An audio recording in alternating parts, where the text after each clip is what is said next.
In your book, you touch on a few times about your own faith journey, coming to faith in Christ. And everyone has a different journey that comes at different speeds, and we all kind of mature and deepen our faith in different ways.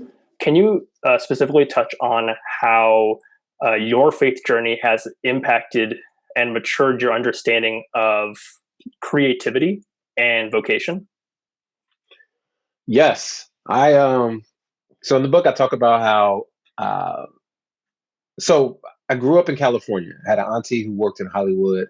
My father played professional ball. So I just feel like I was born to be an entertainer. I was born to be a clown, to to do to just be on somebody's stage and just make a mockery of myself, and et cetera, et cetera. Um Fast forward many years, I become a Christian, and I think where there was a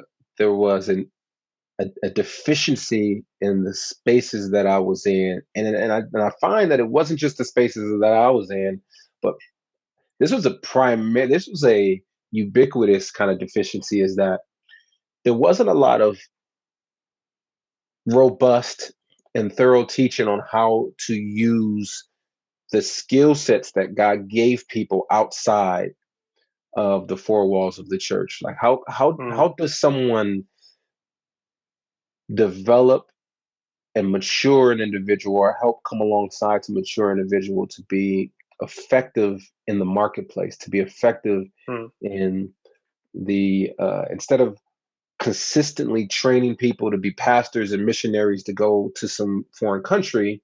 There are a lot of spaces and institutions in this country that can use thoughtful Christians. mm, And if we're constantly just teaching people how to be Bible study advocates or masters of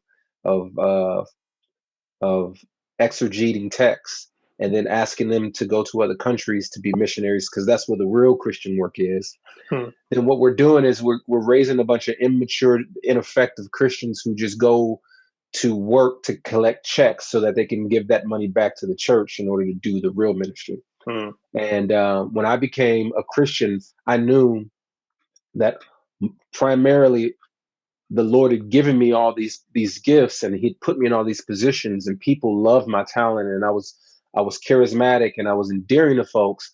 But for some reason, I felt like this was inefficient. I was like, well, this is not good for God. Like, God can't do mhm, anything with this rapping. God can't do anything with all of it.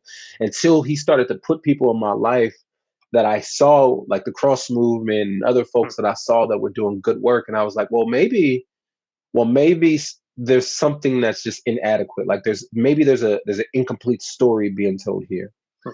And the other thing was, all the godly people that I was around were adults. Better yet, all the godly adults, especially men, were working in full-time ministry. And so even so, sometimes the stories that we take on are not stories that are audibly communicated. They're just implied, and sometimes the Yeah. messages around us are lived through the lives of people around us. And so, because I wasn't exposed to Christians who were doing great work in the marketplace, I said, well, maybe I'm supposed to go into full-time ministry. And so that was a struggle and a tension that I've had Mm, for many, wow. many years. And but it wasn't until I started, like I said, I wasn't until I started to see people in hip hop, people in Disney, people in the film industry, people who were who weren't afraid of this contagion that, a quote unquote, that the world had, and it was going to jump on them.